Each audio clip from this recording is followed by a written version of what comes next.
so sexy. You, so sexy, so sexy. You. Sino siya? Ang bangis niyang gumiling, ang bangis niyang gumiling, ang bangis niyang gumiling. Sino siya? Sexy Megan pa rin po. Wait lang, ang lakas ng bed yan.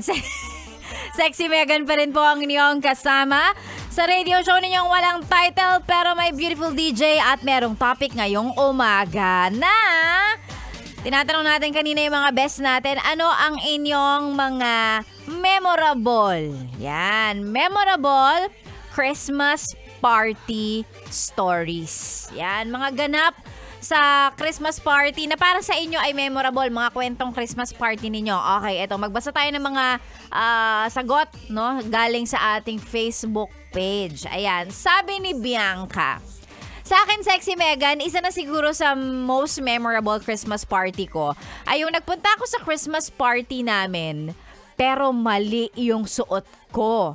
Sa ibang department pala yung nabasa ko na merong 80s theme. Yung sa department namin, come as you are lang. Kamusta naman yung parang pang throwback yung suot ko, tapos lahat ng kasama ko sa Christmas party, naka-casual lang. O, ayan, Bianca, matuto ka na. Next time, basahing mabuti ang mga email, no? Para hindi nagkakamali. Yan tayo. Paano na lang kung in-effortan mo talaga ng bongga? Yung talagang career mo sana, yung gusto mo sanang ma-achieve yung star of the night, tapos biglang wala, casual lang naman yung theme ng party nyo, walang kahit ano, tapos ikaw, bugj, mali yung theme na nabasa, ibang department pala. Galing mo dun, girl. Eto, sabi naman ni Daryl, for me, Sexy Megan, memorable sa akin yung party na hindi ko pinuntahan. Nabunot kasi ako sa raffle, pero syempre, hindi ko naiuwi yung TV kasi hindi naman ako present sa mismong Christmas party. Dapat daw kasi nandun. Sayang tuloy. 4 years ago, after ng Christmas party na yon, hanggang ngayon, hindi pa ako nabubunot ulit sa mga sumunod na Christmas party namin kung saan present ako. I'm so sad for you, Daryl. Kung saan yung absent ka, doon ka nabunot, no? Sa clap. Sa bagay, ako, yan lang din ang dahilan kung ba't ako nagpupunta sa Christmas party. Raffle talaga. Oo, raffle. Raffle, and of course, maliban dun sa libreng pagkain, di ba?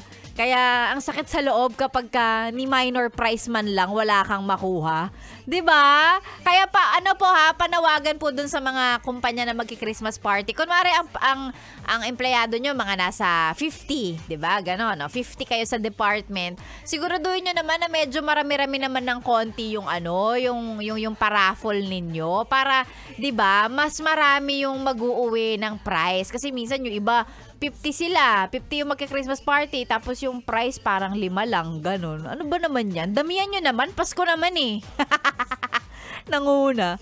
Diktador yarn. O eto. Sabi naman ni Vince. Sa akin, Sexy Megan, yung Christmas party na memorable for me ay yung ako po ang nag-perform para lang may entry kami for the group presentation. Hindi man kami nanalo kasi solo performer lang ako kumpara dun sa mga group entries ng iba. At least, meron kaming entry sa department namin. Nakakahiya nga lang kasi yung performance ko doble cara.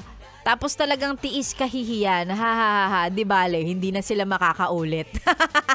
Gaya nga lang sabi ko kanina, di ba? Minsan talaga kapag ikaw yung bago, ikaw yung pro-B, ikaw yung new employee, di ba? New hire for that year, kayo talaga palagi ang alay. Oo, kailangan talaga yan. Kasama sa tinatawag nilang baptism of fire. 'Di ba? Mag-perform, mapahiya pag Christmas party. Okay lang, kayo-kayo lang naman. Tsaka once a year lang naman. Minsan ka lang daw mapapahiya.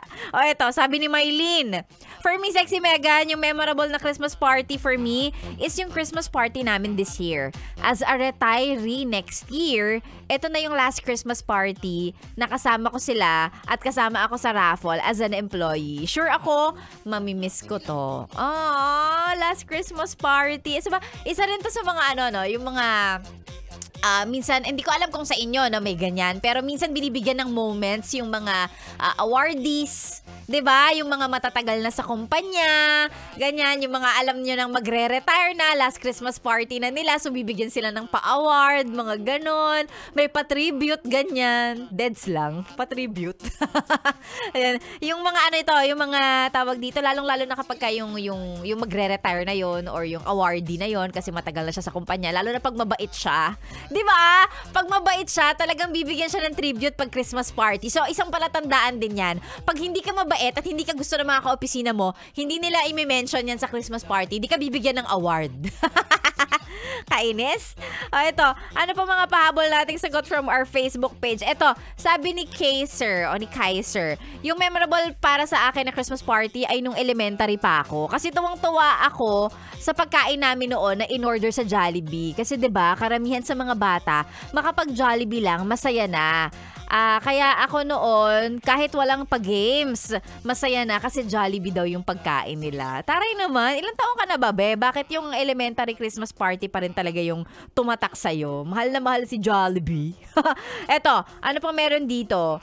Sabi naman ni Michael, sabi niya, maarte Michael, yung experience o yung Christmas party experience ko, yung nalasing ako tapos niregaluhan ako ng Ben 10 na brief ng kaopisina ko. Nakakatawa pero okay lang. Memorable siya para sa akin. Ben 10 na brief. Wow, napaka may budget ng exchange gift ninyo. Eto, sabi niya pa shoutout na lang din daw sa OJT Labrador Police Station from Golden West College. Hello sa inyo. Lagi daw silang naka-yes the best. Pati na rin si Long, sabi niya, pa-shoutout kaming mga nasa Lupao, Nueva Ecija.